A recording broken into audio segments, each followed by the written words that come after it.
Welcome to the Short Funk Podcast. I'm Tom Barbalet, and today I'd like to talk about societal shame. When I considered this as a topic, I wanted to go back and find particular quotes from particular people associated with the role of the individual in society, and how the individual in society had to be very conscious associated with their actions in the society. Most of this was associated with not rocking the boat in some way, not being actively against certain aspects of the society, not provoking things.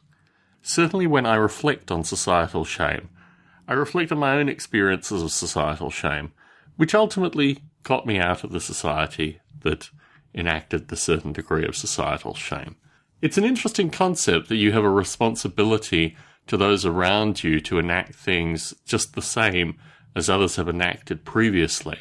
And the interesting aspect of societal shame that I find very curious is that oftentimes any attempt to draw societal shame to certain behaviours should bring into question the folks that are first making that attempt, but also the behaviours that they want repeated. Because oftentimes the behaviours that they want repeated in these circumstances are the behaviours that keep them in a comfortable position. When I was growing up in Australia, I had a number of occasions where my behaviour was seen to be societally shaming. And actually, oftentimes it was just in circumstances where I was questioning certain aspects of the society, certain aspects of why things were the way they were. When there are a multiplicity of solutions, so many of these solutions are never actually talked about. It's interesting actually when I reflect on Short Funk as being a means of putting ideas out, some ideas at least, that would certainly be viewed through my adolescence, through my childhood, as being topics that should never actually be discussed. And my perspective when you find such sacred cows is it's probably good to discuss them. Probably good to discuss them in a very active way with as many people as possible. You'll find through these interactions that when you are liberated from social shaming, when you are liberated from a perspective that your ideas or your actions actively harm a society, you change your perspective when you encounter this curiosity that is social shaming. In my general interactions, the only frequent aspect of societal shaming that I get is associated with my work through the community, and in particular when I interact with our local council member. In these circumstances, you have a block of folk that have decided that they are politically affiliated with this person, and also you have the council member himself.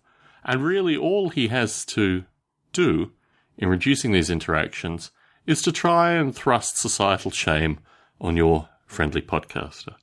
Because I've experienced this previously, I usually have counter-balancing points of view that I make in these circumstances. And what strikes me as very curious is that once you remove an observance of societal shaming in your general interaction, you are considerably more liberated to point out that the emperor wears no clothes.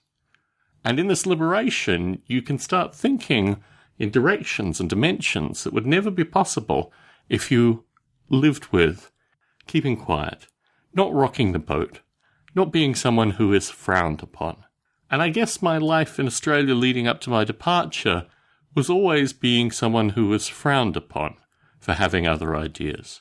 If you feel similarly frowned upon because of your ideas, because of your actions, because of your interaction with a broader dubious society, more power to you. You're probably one of the better listeners to Short Funk. Tom Barbalet in San Jose, signing out.